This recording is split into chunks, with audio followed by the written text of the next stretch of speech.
Pelikula ay umikot sa buhay ng isang inang naging domestic helper, si Josie Agdisi. Iniwan niya ang kanyang pamilya sa Pilipinas sa hangaring mabigyan ng magandang buhay ang kanyang 3 anak. Matagal na panahon siyang nagtrabaho at hindi umuwi mula sa Hong Kong kahit nang mamatay ang kanyang asawang si Rudy. Kinulong siya ng kanyang mga amo at hindi pinayagang makabalik sa Maynila. Pagkalipas ng ilang pang taon ay bumalik siya sa bansa at nagdesisyong magnegosyo na lamang at hindi na muling umalis pa ng bansa. Ngunit hindi naging madali ang kanyang pagbabalik. Hinarap niya ang galit, hinanakit at pagkukulang niya sa kanyang mga anak. Gayunpaman ay sinikap niyang bumawi sa mga ito sa pamamagitan ng pag-aasikaso at pagbibigay ng oras na makasama ang mga ito. Tinanggap siya ng kanyang pangalawa at bunsong anak na sina Michael at Daday. Subalit hindi ni Carla na naging maramot sa pag-unawa sa mga naging pagkukulang ng kanilang ina. Lalo pa siyang nagrebelde sa buhay nang bumalik ang ina sa kanilang tahanan. Lumaya siya at sinadyang gumamit ng droga, uminom ng alak at magpapalit-palit ng nobyo. 2 ulit na nabuntis si Carla kung saan ipinalaglag ang unang sanggol at ang kanyang sinapupunan at nalaglag naman ng kusa ang ikalawa. Dagan pa ang problema ni Josie na matanggalan ng scholarship ang kanyang anak na si Michael at umurong sa negosyo ang kanyang mga kaibigang sina Mercy at Tin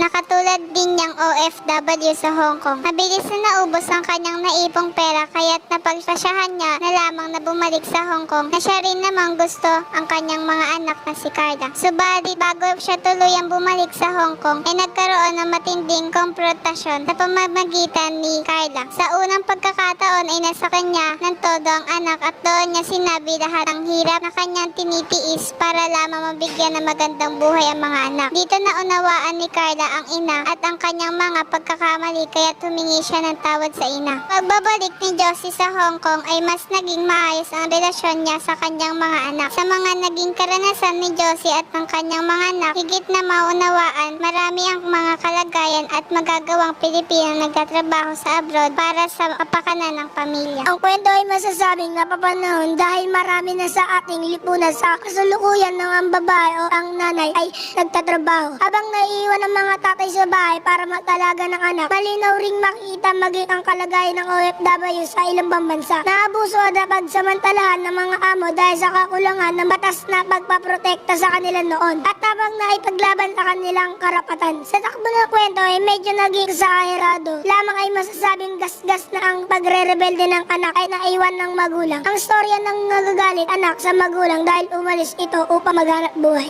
Ibigay ang pangangailangan ng mga anak ay karaniwang tanggap ng mga anak ay maging lipunan. Ang isang bagay na hindi kailanman napasusubaliin sa pelikula ay ang katotohanan na hindi nakikilala ng mga magulang. Ang mga anak hindi na rin yan nagagabayan ang mga ito sa kanila paglaki dahil nga matagal na panahon nilang pagkakahiwalay. Nakikita rin sa pelikula ang pagpili ni Josie na unawain ang taggabit ang masamang ginagawa ng anak dahil na rin guilt feeling dahil lang alam niya maraming siyang naging pagkukulang sa mga anak. Ang pinakapuso ng pelikula ay masasabing nakatuon sa kahirapang nagtulak sa isang inang nagtatrabaho sa malayo at nagresulta sa anak na nakapariwara dahil sa napaghahanap ng pangkalinga at pagmamahal ng magulang. Gayon din, dito sa pelikula ang paksa tungkol sa buhay ng tipikal na mahirap na pamilyang Pilipinong nais mabigyan ng magandang buhay ang pamilya. Kahit pa maraming bagay ang kanilang kailangan isakripisyo. Bukod sa nabanggit na paksa, ay pahapyaw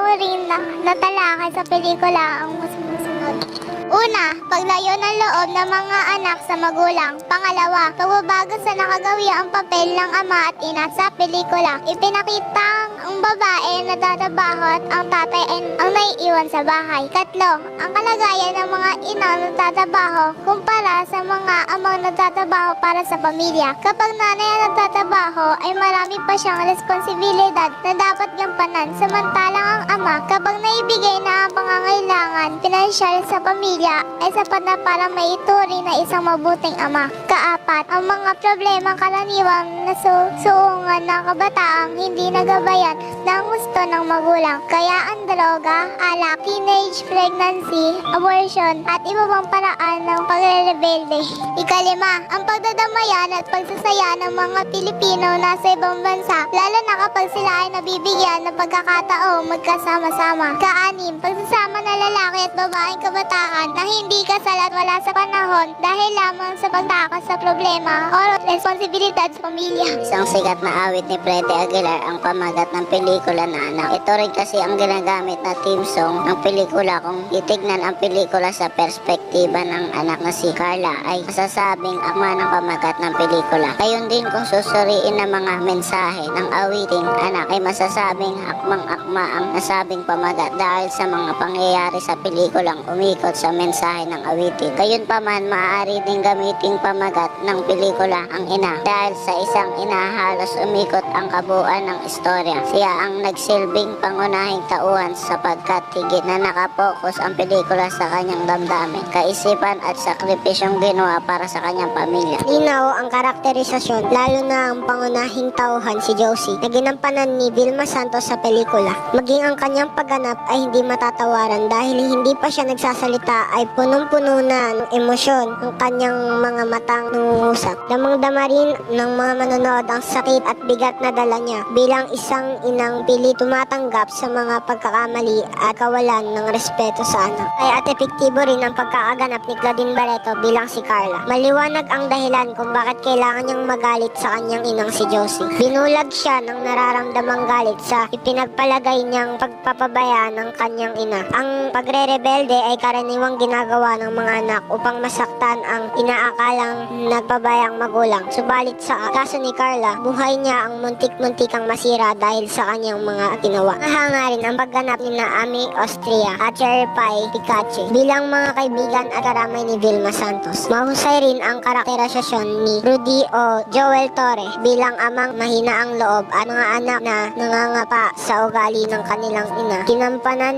ni Baron Geisler at Sheila May Alvero bilang sina Michael at Daday. Ang mga linya ng mga tauhan sa kwento ay tunay na makatotohanan at pwedeng maging immortal o walang kamatayan. Lalo na ang mga linyang binitawan ni Vilma Santos nang komprontahin niya sa huling bahagi ng pelikula. Ang anak na si Carla, ang mga salitang ginagamit sa pelikula na may pagkabulgar ay akma sa karakter ng mga tauhan. Nakikitang malaki na ang inunlad ng pelikulang Pilipino pagdating sa sinematografiya kung ikukumpara sa mga pelikula noon. Mahusay ang pagkakakuha ng anggulo, maliwanag at maayos ang mga camera shot at mahusay na ang napalutang ang mga kaisipang naisipahiwatig sa pelikula. Ang bawat galaw ng artista ay mahusay na nasundan ng kamera kaya tuloy-tuloy at walang putol ang kabuuan ng pelikula. Naaayon ang mga tunog o musika sa tagpo at paksa ng pelikula. Ang theme song ng pelikulang Anak ay tamang-tama sa pelikula at lalo pang nagbatingkad sa kasukdulang bahagi ng kwento. Maayos din ang ginawang editing ng pelikula at halos walang lapses sa eksena. Coordinate ang pagpapalit ng ilaw at tunog. Makatotohanan ang mga ito. Kaunti lamang ang mga special effects sa pelikula dahil hindi naman ito gaanong kailangan.